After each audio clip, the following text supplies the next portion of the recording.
Studios میں ہمارے ساتھ سینئر تجزیہ کار عدنان عادل صاحب موجود ہیں. عدنان صاحب، جیسا کہ شہر بانو نے بھی ابھی انٹرو پہ بتایا آپ نے کہ جو نوجوان طبقہ ہے اس کی ایک بڑی تعداد ایسی ہے کہ جو موجودہ سیاسی نظام سے مایوس نظر آتی ہے. تو کیا یہ جو موجودہ ہمارا پولیٹیکل سسٹم ہے اس کی انیبلٹی کی وجہ کیا ہے؟ کیوں وہ ڈیلیور نہیں کر پا رہا؟ اس کی ایک وجہ یہ ہے کہ قانون کی حکمرانی نہیں ہے، میرٹ سسٹم نہیں ہے.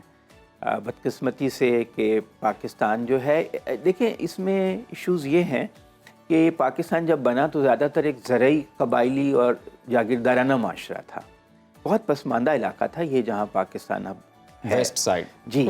تو اس لیے یہ اتنا ڈیولپ نہیں تھا جتنا باقی انڈیا کے علاقے ڈیولپ تھے. یہاں پہ صرف 4 کارخانے تھے. تو دیکھا جائے تو ہم نے ترقی تو بہت کی ہے اس لحاظ سے اگر ہم ماضی سے کمپیئر کریں. لیکن یہ کہ بیچ میں ہمارا ترقی کا مومنٹم ٹوٹ گیا. پھر بدقسمتی سے ہمارا جو ہمسایہ ہے وہ ہم سے 6 گنا بڑا ہے انڈیا. اس نے ہمیں ڈی اسٹیبلائز کرنے کی کوشش کی. پھر ادھر افغانستان جو ہے وہ ایک مسلسل بدامنی کا شکار اور خانہ جنگی کا شکار رہا. اس کے اثرات بھی ہم پہ بہت گہرے پڑے کیونکہ پختون آبادی ادھر بھی ہے اور ادھر بھی ہے. تو ہم اس بارڈر کو سیل نہیں کر سکتے. اتنا بڑا بارڈر ہے وہ، سینکڑوں کلومیٹر لمبا ہندو کش کا پہاڑی علاقہ ہے. تو اس لیے مسائل کچھ ہماری جغرافی کی وجہ سے بھی ہیں، ہمارا جو ماضی تھا اس کی وجہ سے بھی ہیں. تو اتنی نا امید ہونے کی بات نہیں. جو جو وقت گزرے گا چیزیں بہتر ہوں گی. اب پاکستان 1947 کی نسبت بہت ڈیولپڈ ہے. ہماری ایگریکلچر ڈیولپ ہو چکی ہے، ہماری شہری آبادی بڑھ گئی ہے. آپ دیکھیں کہ اس وقت پاکستان کی 35-40% آبادی شہروں میں رہتی ہے. دیہات بھی بہت حد تک شہری ہو چکے ہیں. وہاں بھی ٹیلی فون پہنچ چکا ہے، بجلی پہنچ چکی ہے، سڑکیں پہنچ چکی ہیں. تو چیزیں پازیٹیو بھی ہیں اور چیزیں نیگیٹیو بھی ہیں. نیگیٹیو یہ ہیں کہ ہمارے ہاں سیاسی استحکام نہیں آ سکا، اور سیاسی استحکام نہ آنے کی اور بہت سی وجوہات ہیں. اور لیکن یہ کہ ہمارے ہاں آئین کا تسلسل نہیں رہا، جمہوریت کا تسلسل نہیں رہا. انڈیا میں ایک دفعہ آئین بن گیا، بالکل، پھر مسلسل وہ چلتا رہا، انٹرپشن نہیں ہوئی. ہمارے ہاں بدقسمتی سے سیاستدان جو ہیں اپنے معاملات اس طرح نہیں سلجھا پاتے آپس میں، تو انٹرپشنز بہت ہوتی ہیں، تسلسل نہیں رہتا جمہوریت. عدنان صاحب، ایک آپ نے بڑی دلچسپ بات کی جغرافی.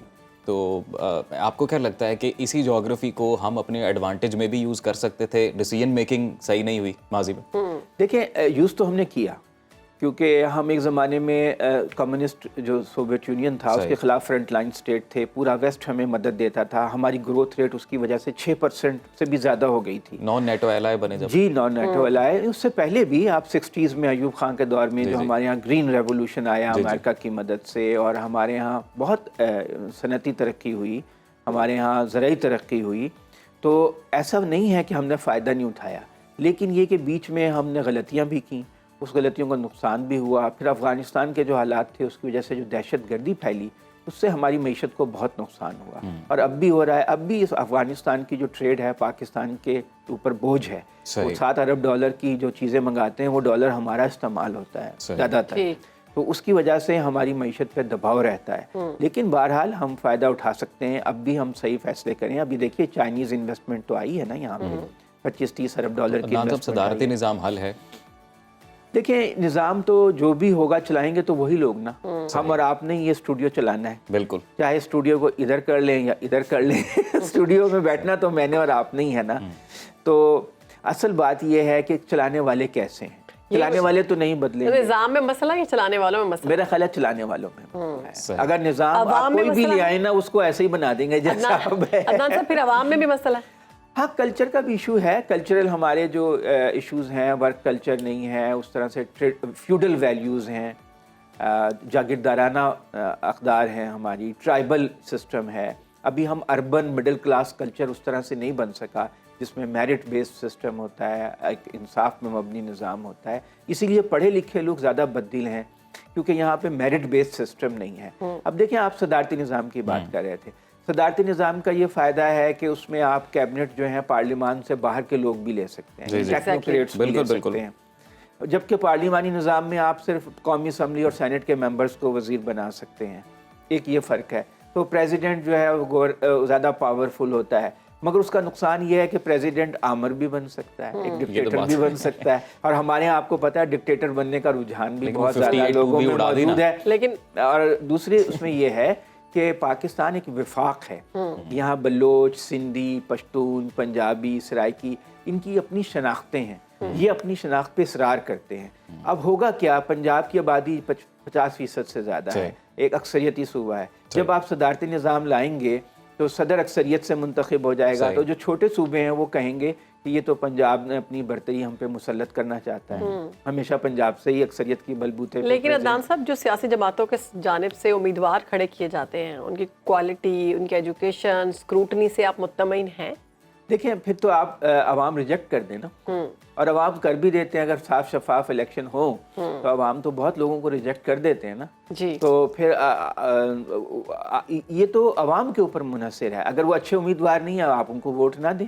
آپ نے دیکھا نا پیپلز پارٹی کو لوگوں نے پنجاب میں ریجیکٹ کر دیا. بالکل ٹھیک. اور کتنی پاپولر پارٹی ہوتی تھی. میں نے خود ان کے لاکھ لوگوں کے جلسے دیکھے بے نظیر بھٹو کے، لیکن بعد میں وہ بالکل فارغ ہو گئے. تو عوام اگر امیدوار اچھے نہیں ہیں تو عوام فارغ کر دیں. آپ دیکھیں یہی نظام انڈیا میں تو ٹھیک چل رہا ہے. ایسا نہیں ہے. آپ دیکھیں صدر کے نظام میں ایک پرابلم ہوتی ہے کہ پارلیمان قانون سازی کرتی ہے، صدر انتظامیہ کا ہیڈ ہوتا ہے. اب پارلیمان جو ہے وہ اگر اس میں اکثریت ہو نون لیگ کی اور صدر ہو تحریک انصاف کا یا پیپلز پارٹی کا، تو ان میں کلیش ہو جائے گا. اب صدر چاہتا ہے قانون سازی ہو تاکہ میں حکومت بہتر طریقے سے، لیکن پارلیمان کہے گی میں تو قانون نہیں. عدنان صاحب، ہم لوگ امریکہ کی طرز کا صدارتی نظام وہی ہے نا، امریکہ کا صدارتی نظام یہی ہے میجورٹی پارٹی میں کہ کانگریس جو ہے وہ منع کر دیتی ہے قانون بنانے سے، اور صدر جو ہے پھر اس کے ساتھ کمپرومائز کرتا ہے. اب ہمارے ہاں کیا ایسا کلچر ہے کہ صدر کمپرومائز کر لے گا پارلیمان سے؟ جمہوریت تو پھر اسی کا نام ہے نا کہ آپ کو مل جل کے چلنا ہے. تو اس میں کمپرومائز تو پھر پارلیمانی سسٹم میں بھی ہو سکتا ہے. اگر اب نہیں ہو رہا تو تب کیسے ہوگا جبکہ دو پارلیمان الگ رخ پہ چلے گی، صدر الگ رخ پہ چلے گا. بڑا مشکل ہو جائے گا پاکستان کے ماحول میں صدارتی نظام کو چلانا کہ پارلیمان میں کسی اور جماعت کی اکثریت ہے، صدر کسی اور جماعت کا ہے، دونوں ہر وقت ایک دوسرے سے پنگے بازی کریں گے. عدنان صاحب، ڈیسیجن الٹیمیٹلی تو پھر پریزیڈنٹ کا ہی پریویل کرے گا نا. اگر ملکی مفاد میں کوئی فیصلہ لیا جائے، پریویل کرے گا. قانون بنانے کا اختیار تو پارلیمان کے پاس ہوگا، پھر بھی صدر کے پاس تو اختیار نہیں ہوگا. صدر تو صرف انتظامیہ کا ہیڈ ہوگا. یہ کہا جاتا ہے نا کہ جب اتحادی جماعتیں مل کے کوئی حکومت بناتی ہیں، جیسی بھی موجودہ مثال آپ کے سامنے، تو اس میں پھر کوئی ڈیسیجن ہی نہیں لے پاتا ہے، سب ایک دوسرے پر ڈالتے ہیں جی نہیں یہ ساتھ نہیں دے رہے قانون سازی کے لیے، ہمارے پاس میجورٹی نہیں. ہاں یہ تو ہے، لیکن بات یہ ہے کہ حکومتیں چلتی بھی ہیں. پیپلز پارٹی نے 5 سال پورے نہیں کیے تھے، یا نون لیگ نے بھی 5 سال پورے کیے تھے. وزیر اعظم تو کوئی 5 سال نہیں پورے کرتا. ہاں وہ تو پھر ہمارا مسئلے کچھ اور بھی ہیں نا، جو ہماری غیر جمہوری بعض روایات ہیں وہ آڑے آ جاتی ہیں. دیکھیں حل یہ نہیں ہے یہ صدر کا نظام ہو یا پارلیمانی نظام ہو. عدنان صاحب، پارلیمانی نظام کا مسئلہ جو ہمیں نظر آ رہا ہے، کہیں اس کی وجہ یہ تو نہیں کہ یہ مکمل اپنی روح کے طور پر ابھی تک آیا ہی نہیں ہے؟ ایسا ہی ہے. اور دیکھیں بات یہ ہے، کوئی ایسے نہیں ہوتا ہتھیلی پہ سرسوں نہیں جمع کرتا. ہاں جی، ایسے آپ کہیں کہ بس ہو جا اور ہو گیا. معاشرے کا ارتقا ہوتا ہے، پاکستان اس سٹیپ بائی سٹیپ آگے چلتا ہے. ایک نیا ملک ہے. پاکستان کی جو سچویشن ہے نا، وہ یہی چاہتا ہے ہو جا، معیشت ٹھیک ہو جا، مسیحا اترے اور سب کچھ پھوک مار کے کہہ جی لو جی سب سیٹ ہو گیا، ہر غریب آدمی امیر ہو گیا. 76 سال سر اس عوام نے صبر کیا. میرے خیال سے اس سے صابر قوم تو میں نے ابھی تک نہیں دیکھی اپنے سامنے کہ جو ویٹ کر رہے ہیں اچھے وقت صدی میں. تو 75 سال ایک فٹ نوٹ کے برابر بھی نہیں ہوتا. وہ تو بات آپ کی ٹھیک ہے، لیکن اسٹرگل ایک مسلسل جاری ہے. دیکھیں اب لوگوں نے اس الیکشن میں کتنی باشعور ہونے کا کیا.